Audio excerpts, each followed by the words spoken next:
Welcome to GNT, your one-stop shop for gaming news and whatever else we want to talk about. I'm Nick. And I'm Brandon. Today we're going to start off with E3 coming up, starting this weekend. Some bad news is that there will be no Death Stranding at E3, which was really a bummer. That's one thing I was really looking forward to seeing, but... I think it's a smart move. I think in recent history, multiple developers have had showings at E3 and then been held to, most notably, what I can think of as The Division and Ghost Recon Wildlands. There was a lot of comparisons of what was shown at E3s and what the actual game was.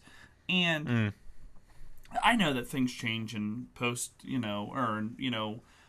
post E3 viewings and whatnot, and it doesn't bother me. I don't hold them to such high regards because, on a graphics standpoint, very rarely when you're playing the game do you stop and say, "Oh man, these." I mean, you do say that all the graphics are good, but oh, this shot doesn't look like what they showed it. I don't think that, and I don't even. I'm so like, for me, and I know this is probably the same for you, is that, on Ghost Recon, the gameplay is so fun that the actual graphics and stuff have little to bearing on how much fun we have, and we still probably play it even if the graphics weren't as good. Oh yeah, I mean, good graphics help, but no, it's not the most important thing. Now with Death Stranding, this happened a few times the past couple years, and it kind of annoys me is whenever they show it. They did it with Breath of the Wild too. They'll show it, and then they'll come back the next year. I remember with Breath of the Wild, they said, well, we're not showing it this year because we don't want to show it too early, and we're not releasing it. It's like, well, you showed it last year. Like, what? I don't know, maybe something happened, and it really pushed it back, which, as long as they're making a good game, I mean, I'd rather have them do that, but... Oh, yeah, I think that's... With Kojima behind the wheel, I don't think that's going to be an issue. I think it's going to be a really good game, and I'm patient to wait for it. Just like how Red Dead Redemption 2 got delayed. Yeah. It's made by Rockstar. It's going to be good. Oh, you yeah. know? And next week, more content for GTA Online is coming out. So, I mean, we always go to that game. We always say about that, but it's just phenomenal, the amount of stuff that they're bringing to that game. It's just it's crazy, unreal. Yeah. So looking forward to E3. Just a short list of stuff that we're really looking forward to. I think the biggest thing, one of the bigger things, is Project Scorpio details. Get the real name, get the price. Release date. Hopefully, yep. I would hope we get a release date. I would think we imagine. will. Yeah. I'm excited. It kind of sucks because I have my Xbox One S. As long as it has the HD Blu-ray drive or the 4K Blu-ray, I'll probably trade in the Xbox One S towards it. Yeah. Because there's really no need for it at that point. Mm-mm. I really hope that it brings to the table the same thing that kind of the PS4 Pro did with this, stepping up games graphics, and I hope they will kind of go retroactive on some games. I don't know, that really relies on third parties to make that capable, which I wouldn't see why they wouldn't, especially with a Microsoft console, because I know that the Xbox games really mirror PC games as far as like the formatting and stuff. They're really close, so I would hope that would be the case. But and it's more sales if you have an older game, even if it's a few years old. I mean, doing it for whatever Project Scorpio, whatever it's going to be called. There are going to be some people that buy it, so I would think you would want to do that. Well, even that, I mean, like games like we have, like upscaling Ghost Recon Wildlands, getting that further draw distance, getting sharper edges. I mean, that would be awesome. Oh, yeah. That could bring life into an old game. Not that Ghost Recon Wildlands is old, but I'm just saying that's for one instance. I know they did it on the PS4. They did it with Final Fantasy 15. I don't think that'd be enough. I just uninstalled it on my Xbox, mainly because it was a big chunk of memory. It was 62 gigs. Oh wow! And I wanted to put Grand Theft Auto back on. So yeah. But they have been working. Developers have been working to do that to enhance the graphics. So it's one of those things where they are going retroactive and not just looking forward, which I think is what would be really appreciated. Oh yeah. Next thing, Call of Duty World War II. I'd just like to see some more gameplay of that. See kind of what direction they take with it, what they're going to do with it. Yeah. Yeah, I still, after last year's Call of Duty, it left a bad taste in my mouth. I was really disappointed. It's not too often, like I said, in this day and age, to run into glitches, full-blown game-wrecking glitches. I don't know, at least from the games I play. I don't, right. I expect whenever you play a I don't know if they call them AAA games or, whenever you're playing these big franchises, you shouldn't be running into that stuff. And I think that, with that, it's, that's pretty disappointing what they did last year. So yeah. I would say Ghost Recon, there are quite a few, and none of them are major game breaking at all, but they're just, they seem like they're a lot of little bugs. Oh, yeah, I won't argue that a bit, but it doesn't take away from... No. There's only been a few times where I've actually either gotten stuck in the environment and I've either had to fast travel or kill myself and try and attempt to get unstuck. Yeah, I had to do that once. And then there was one time I actually fell through the map. But I was going someplace that I knew I shouldn't have been. I was in rocks, and then I ended up slipping down, and I'm like, and then I went down the rabbit's hole. I went further down in there. I'm like, oh, I can see unpixelated stuff. I think I'll go look. Yeah. But like I said, nothing that breaks the game. No. It's still a very enjoyable game. So. Next is Last of Us 2. A game I'm really looking forward to. One of the main reasons I got PS4 Pro. So looking forward to seeing more about that. Yeah, I've never played the whole way through The Last of Us. I should have given it more of a chance. I didn't. I still can. I still own a digital copy of it. So I could download on that on the Pro and play it. So I might do that before the new one comes out, so I can partake in it. Yeah, I need to finish it. I bought it with my Pro and haven't finished it yet. But and then Fallout 4 VR. I think it's something that's always been on my radar. I think it would be cool. Again, just see how they do it and what kind of stuff they're doing with that. Now, if they were going to do a Fallout 3 VR, I'd be all in. Yeah. I'd be, making that happen. But for me, Fallout 4 left a lot to be desired. So.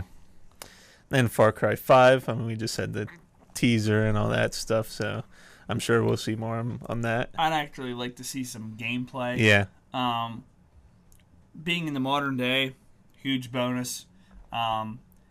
The whole controversy thing, I think, is ridiculous.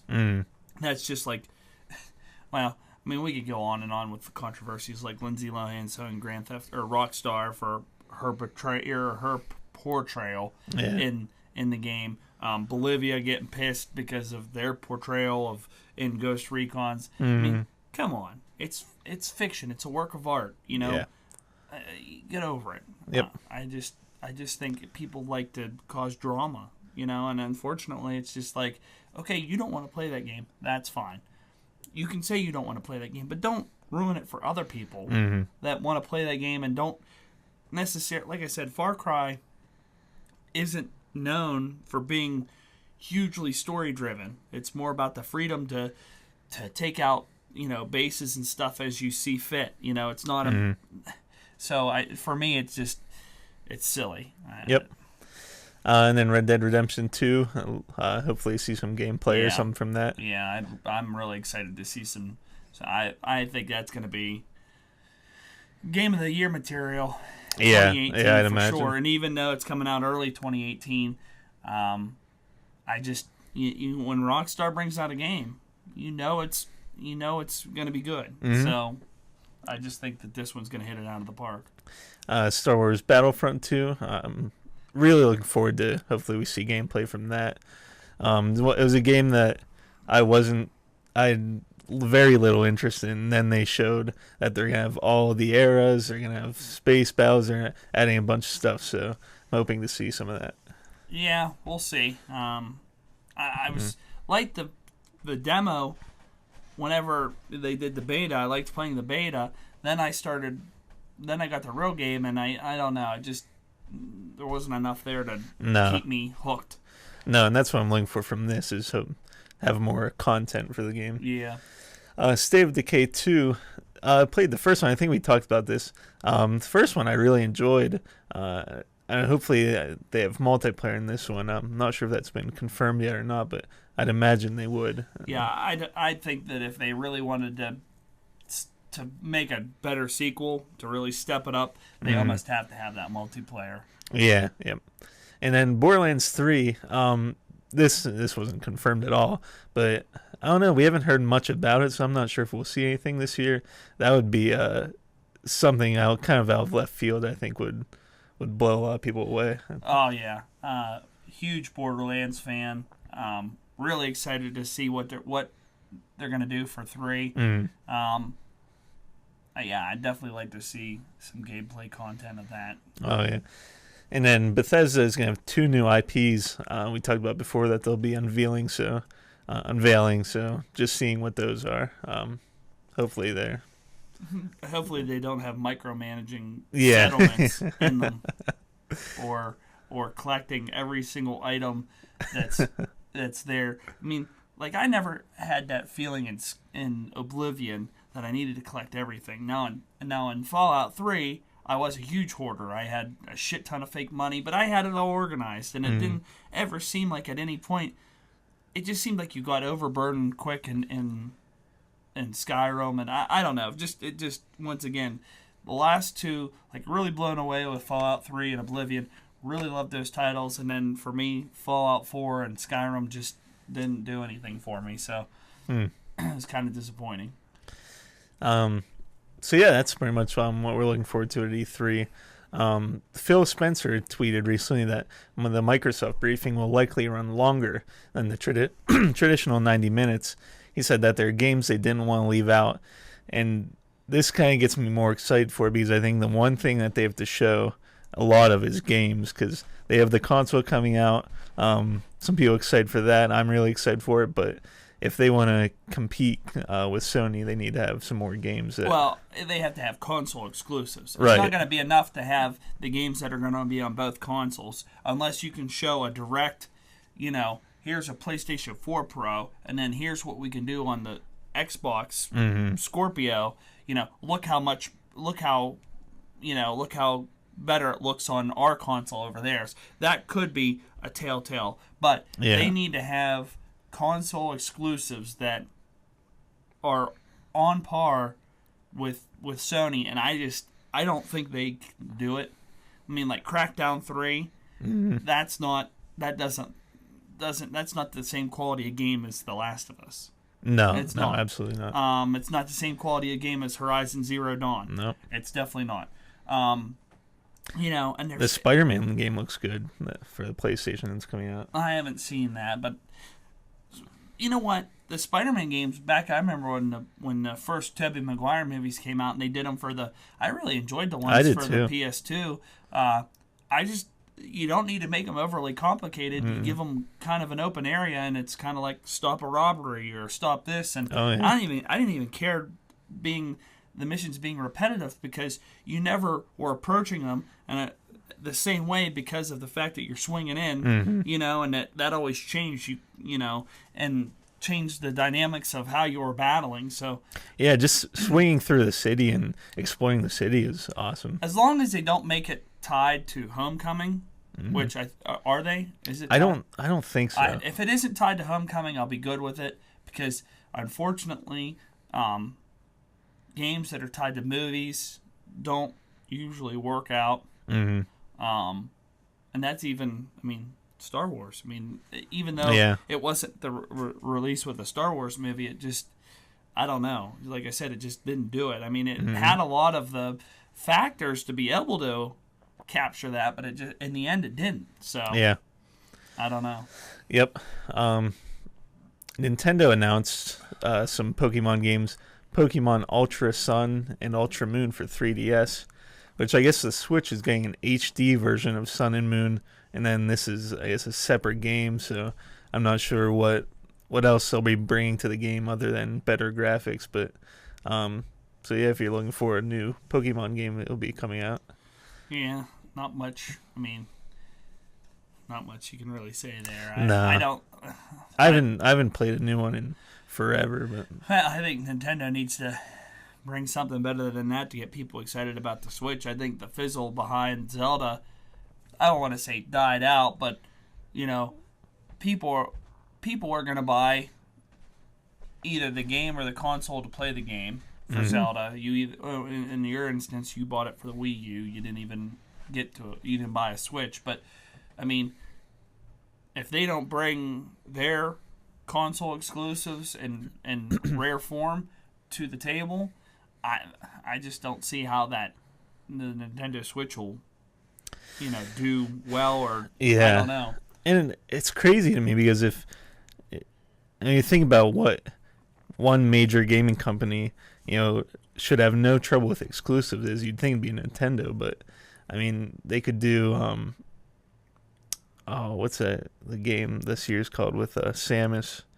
Oh, Metroid. Yeah, they could do Metroid games. They could do, there's so much stuff to do with it. Well, I think the problem is I think that the hardware. I mean, you look at what other game developers can do on the other consoles and PC, and then you say to the developer, "I want you to make this game," but you can't do graphics that are going to compete with what's out there now. You're dealing with this format. I mean, you limit them to some strict specifications, and I think that's frustrating because here's the thing. If they made a Metroid game for the Xbox One and the PlayStation 4, the thing would probably go through the roof. Oh, It would probably just totally decimate what it could do for the Switch. Yeah. I mean, not only graphics-wise, but I'm just saying numbers-wise. I mean, they're almost to the point where Nintendo is becoming like Sega, and they just need to hang up the console game and concentrate on games. Now, Sega hasn't done anything games-wise in a while, and I think they even got bought out, but it's just one of those things where they're just prolonging the inevitable. If you're not bringing a console to the table that can graphically compete with, and I haven't, we've said it before that it isn't all about the graphics, but graphics are one part of it. Processing power. Okay, you can't even play DVDs or Blu-rays in the console. Yeah. I mean, you're really limiting yourself, and especially nowadays, with all the streaming apps and everything else. I mean, your console is basically a Swiss Army knife at this point. Now, Xbox being more so than the PlayStation, but still, it's to the point where they need to be. I mean, they've raised the bar, and Nintendo seems like it's still a couple pegs back. Yeah. It's still back. Trying to compete against the PlayStation 2 and the Xbox One. It's like you need to step your game up, and really the whole mobile thing. I know they have a strong mobile game, but it's just that's not. I don't think at the end of the day when people are buying a console and spending $300, they're not looking for a $300 portable. They're looking for a good at-home console that's going to bring good graphic games and then also multi-function. I mean, you look at an Xbox One S, you get a 4K Blu-ray player, a gaming console that does HD or HDR games. That's a lot to the table for the price tag. And then you look at your Nintendo Switch and it's like, oh, I can take it with me. That's what a laptop's for, and a laptop has a lot better graphics. I have two motion controllers I can do so. It's just. I remember before they announced it, I was hoping that they would just do a normal console, just do like another GameCube, but with better processing and all that. But then they went with the different route, the motion. It's like, oh. It's like they're trying to be different. Well, they hit the gravy train on the Wii. And the Wii had huge success. Okay, you struck out when you did the Wii U. Okay, you didn't find that same magic that you had the first time. So why try to do the same thing with a different twist? The third time. Yeah. Move on.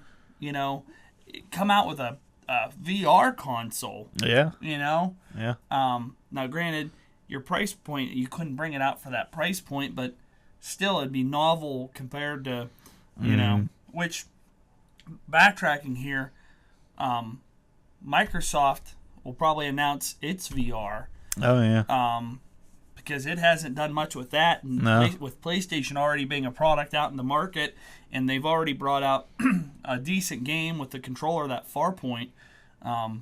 From what the reviews all say, they say it's the best VR experience to date as far as feeling like a full game, and then also having the polish of that controller, and it feels natural to aim and fire, and so.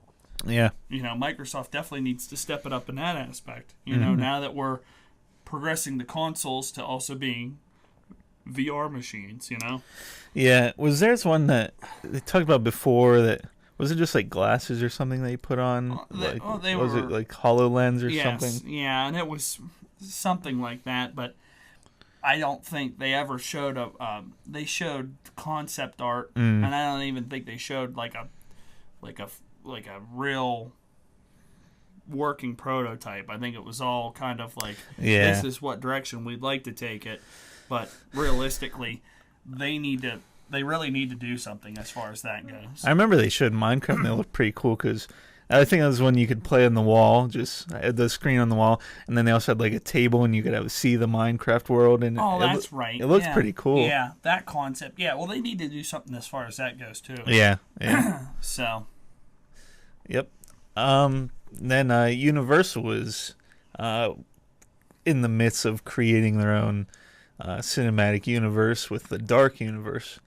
I guess they were originally going to kick it off with Dracula, and then Dracula happened, and I think they're just kind of forgetting about Dracula now. But now, which Dracula is that? The newest one. The one. Well, I didn't think that was that bad. I didn't think it was too bad either. I don't think it did very well, unfortunately. Well, I mean, the thing is I don't think you're going to come and now with Tom Cruise being in The Mummy.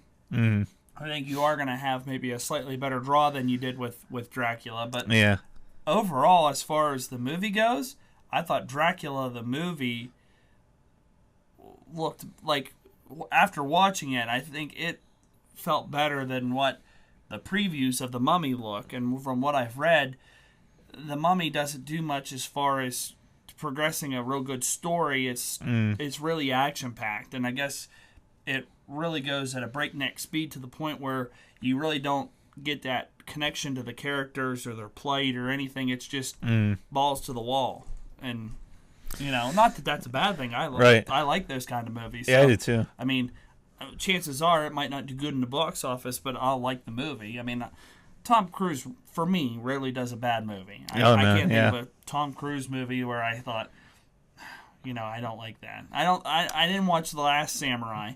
I could say that, but pretty much any other Tom Cruise movie I've seen, or I didn't see Vanilla Sky either. That's the one he did with his ex-wife. I don't remember that one. It's an oldie. It might be before your time. But, yeah, so it'll be interesting. I still want to see it. Yeah, I did too. It's honestly, especially now that I know they're setting up this universe, it kind of makes me want to see it a little more. Supposedly Russell Crowe's character is Dr. Jekyll. Well, that's what I saw too, and I thought, now that's a twist. Yeah. And that's, I mean, like I said, for me, I wanted to go see it just because it was a Tom Cruise movie, and I like his movies. So, I'll be interested to see how they add Russell Crowe in there as Dr. Jekyll. Yeah. And if he becomes Mr. Hyde, or Yeah, that'll be cool.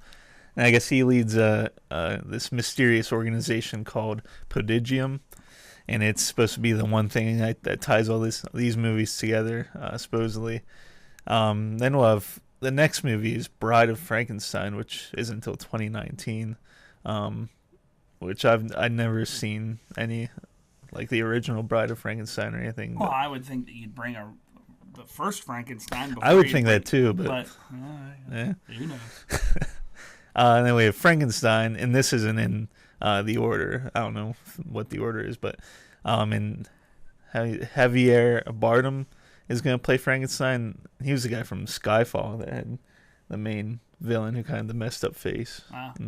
And then Creature from the Black Lagoon, Invisible Man, they have Johnny Depp for that one already.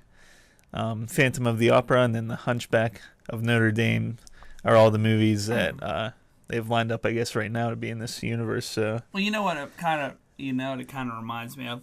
Kind of reminds me of they're trying to make like a League of Extraordinary Men. Yeah. Placing Johnny Depp as the Invisible Man, it kind of reminds me of I can't remember the character's name, but the one that had the painting reminds me. That's how I can picture Johnny Depp playing the Invisible Man, is the same way that actor portrayed the creature that if it saw its own painting, it would age and die. So. I don't know.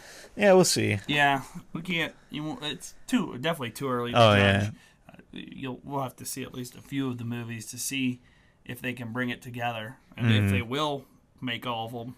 Yeah. That's another thing. You never know. If the Mummy flops and the next one flops, then they might not, make the complete Dark Universe.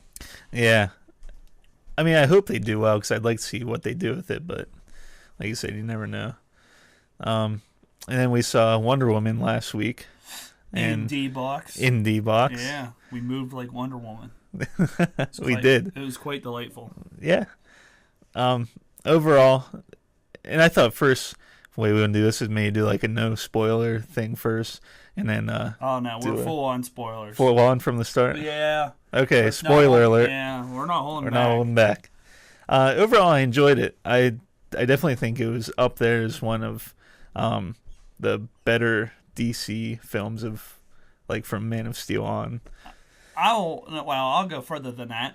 I'll say it was one of the better DC movies all around. My only complaint is the similarities between it and Captain America Origin. Too many ties there. They had a scientist that they both saved. Yeah.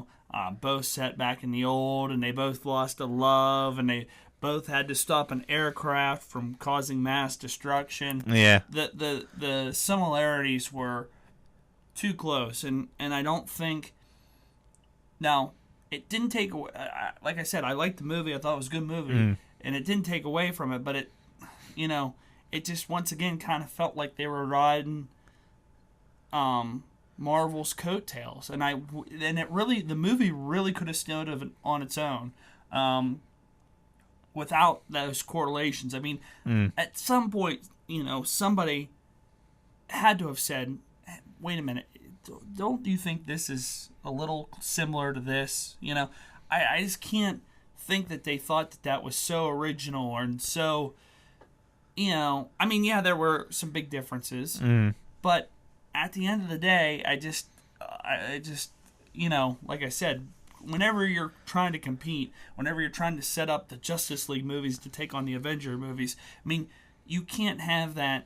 You already look like you're copying them, and then whenever a movie takes most of the plot and some other smaller details, like the scientist, like whoever thought that it'd be all about saving us. Yeah. I don't know. Especially they went to get those guys to be part of their group, and I was like, wait, are those the same guys that helped Captain America? And I didn't even think of that. I mean, that's another correlation that was there. The action was solid. Her superpowers and abilities really shined whenever they had it, but they didn't have that many moments where she was actually kicking ass and taking names. No, they could have done more. Yeah, I wish they would have. The action sequence that they did have in there, for me, it was only that real one where she started out and she got out of the trenches, she did the guns, and then she went into the town, she started kicking ass, taking names. Yeah, that was was awesome. like for me, that was the real battle sequence. The end fight, that wasn't like, they went back and forth, but it wasn't her kicking ass and taking names. It was like her discovering her ultimate power, and then in that aspect, and this is just a nitpick on me, I didn't like how they portrayed Ares. the God of War. I liked when he got his armor and stuff. I thought he looked awesome there. Like he had the horns. And I didn't like the armor. Oh, see, I like that. The biggest. If there was one thing I didn't like, it was his armor. Once he armored up, I didn't mind him whenever he was in kind of like incognito mode. Yeah. And I didn't mind that, and I actually preferred that better than what they ended up doing with him and that armor being from that scrap steel and stuff. I didn't care for that. It'd almost been better off to have him get struck by lightning and put on the armor like Thor at that point. For me. But I mean, like I said, I really didn't care for that battle at the end, and I really did. Like I said, the action that was in that mid sequence was really strong. The part where they built her up was decent, and then I don't know. Like I said, it was all right, or it was good. I liked it. I just feel that they missed the mark on some of the things that really could have put it over the top. Yeah. But overall, I think it was good. It was for me. It was better than Batman versus Superman. Better than the. It's tough. Yeah, it's up there. I won't say it was better than the Man of Steel. Steel series, but I would say it's tied. Yeah, I agree. But still, it did pretty good. But like I said, just the fact that they kind of had all those similarities with the origin story of Captain America kind of brought me down a little bit. Yeah, my biggest thing was it started off good. We had that beach fight, which was good. And then to me, it's really slowed down. Like they went to Britain, they're getting her ready to go in the fight. And that point seemed to drag for me. Yeah, the pacing wasn't there. No. Then, like you said, once the trench scene started, then it was good for me from there on. But because the action pretty much, I mean, except for then they went into the castle, and that was kind of a little bit of a lull. Oh, they had that. And this is just nitpicking. I really feel that for her being a strong, independent woman, they shouldn't have had the love scene between her and Chris Pine. I think they were trying to make a strong female character, and that's not to say that strong female characters can't fall in love, but I feel that just kind of took her down, kind of made her look like a stereotypic woman falling for Chris Pine. I did see that in other reviews. People were saying, like you said, trying to make her a strong, independent person. Then she sees Chris Pine, falls in love, and is following him around, and it didn't really bother me. I mean, it just struck me a little odd that in a movie that's trying to portray women so strong and stuff that they would have had that scene in there. And like I said, not that can't happen, but I would have thought that was the whole, it's a female lead, a female director. They're trying to do all this pro-feminine thing. So I would think that you'd want to take that kind of factor out of it. And then with the outfit, I think they were trying to make her look good. Mm-hmm. And it did look good, but I just thought that, once again, I think back in the day, whenever the comics came out, they were trying to sexify a female lead, and I think that, they tried to do the same thing here, and I just think that if you're being pro-woman and trying to show them that, women can be kick-ass, then, don't try to sexify them, I don't know. Like I said, that's just probably nitpicking. I mean, as a guy, I wasn't complaining, but I see what you're saying. Yeah. But I mean, like the movie, Atomic Blonde. Mm-hmm. Now we've only seen previews for that, but Charlize Theron looks like a much stronger female lead and more confident and kick ass. And when you look at that character, that's one tough woman and stuff. And then with Wonder Woman, you didn't really get as much of that with that movie, And we've only seen the previews of Atomic Blonde. We haven't seen the full movie, so that she's going to be a person that you say, I don't care that she's a woman. She kicks ass. I mean, she kicks ass and take names. At the end of Wonder Woman, she's a woman. You know what I mean? It's kind of like, and I guess, I don't know. I guess that's the point, is just supposed to know that she's a woman, but I don't know. Yeah, I mean, it's tough because were the Amazonians? Is that the plural? Yeah. I mean, they were kind of made to seduce the men, from the story in the movie. So I mean, I guess they had to make her look good, but yeah, they could have made her look a little tougher. I guess I don't know. Yeah, I mean, the armor. The upper part of the armor was fine. I think the skirt part, with it being so low cut and stuff, and once again, I'll probably get flamed for bitching about half naked woman on the thing. But I mean, my point was I think that, you know what I mean. They're trying to make her a strong, independent woman, but yet they sexified the shit out of her, you know. And then the whole thing with her, I don't know. Yeah. Like I said, people that get paid a lot more money than us are making these decisions, and at the end of the day, they're the ones that have to live with them.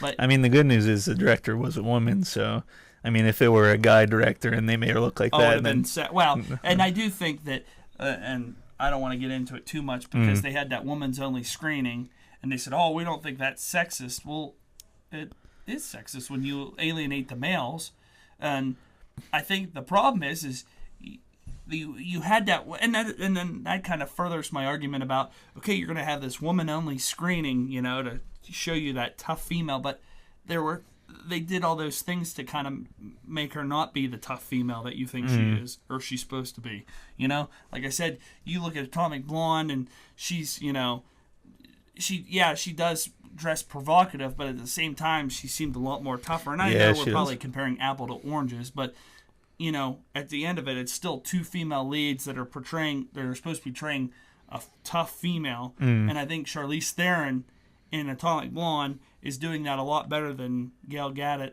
did in Wonder Woman. Yeah. One funny thing that I didn't realize when I was watching a movie, but I saw a review they talked about, was all the Amazonians kind of have an Israeli accent. And I guess that's because what's her name? Gal? How do you say her name? Gal Gadot. She has an Israeli accent, and rather than having her change her accent, now I don't know if it was she couldn't do that or they just told her not to worry about it, but instead of changing her accent, they just told all the Amazonians to have an Israeli accent, which, I mean, I didn't even notice in the movie. I just thought it was kind of funny. Well, I think that's pretty silly, to be honest. Yeah. I think you'd have been better off just to have them just have all different accents, because, I mean, there was different races of Amazonians too. So, you know, why they all had to have the same accent, I don't understand. But I don't know. Once again, people make those decisions. So. Yeah, and then the last thing for me was, at the end, it kind of took away from the ending, was, you know, she's about to beat what's-his-face, the God of War, and she's walking through, and I forget how she said exactly, but she was like, and it showed that love will overpower all. I'm like, all right, come on, just kill him. Like, I wasn't crazy about having the whole love thing, you know, be the driver for her getting her powers and, you know, beating him. I mean, I don't know, it just seemed a little cheesy for me, but yeah. Again, overall, I enjoyed the movie. I thought it was good. I did think it was cool that I was walking through Walmart, and I looked up out in the toys section, and there were like a bunch of swords and stuff. I looked over, and it was in the girls section. I was like, oh, that's kind of cool. You know, girls can finally have a cool sword and shield to play with. Well, I mean, there's nothing that's stopping girls from doing that anyways. No, vice versa. I think that the problem is I think that they were really trying to make, and this is, like I said, just nitpicking, but, you know, I think they still made her too soft. You know, I think she should have been harder than what she was, but that's just whatever. Yep. So that's all our topics. Pretty much been wrapping up Ghost Recon, getting towards the end of that. I started playing Borderlands. Jeez. Borderlands 2. And I mean, just fun game. Playing through a lot of funny parts I forgot about with Handsome Jack, and it's a great game. Yeah. So, I'm with you there. I about finished with well, not finished, but I only have a few missions left, and just still a really enjoyable game. Yeah. I'll still play it probably after the fact, but did re-download Grand Theft Auto for Grand Theft Auto Online for all the DLC. And there's, like I said, there's new DLC coming out on Tuesday the 13th. So I'm looking forward to that. So that'll be fun to play. But oh, yeah. Yeah, I always have fun with that. Yep. So. Yep. So this coming weekend is E3. Unfortunately, we'll be gone next week, so we won't be doing a show next Thursday. We'll see you the week after, where we'll recap all the E3 stuff, and I'm sure we'll have stuff to talk about that. But so yeah, thanks for watching. Check out our YouTube channel, SoundCloud if you just want to listen to it. Listen to it on the road. It's iTunes, wherever you want it, it's there. Have fun watching E3, and we'll see you in a couple weeks.